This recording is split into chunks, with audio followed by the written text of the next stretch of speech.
Hey everyone and welcome back to another video. Today I will show you how to delete your Facebook account. So let's get started. First of all, open your Facebook, then go to your profile by clicking on these three lines. Now you have to just click on settings and privacy. Now click on settings. Here you will see your account center.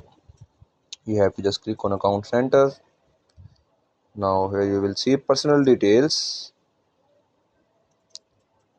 account ownership and control.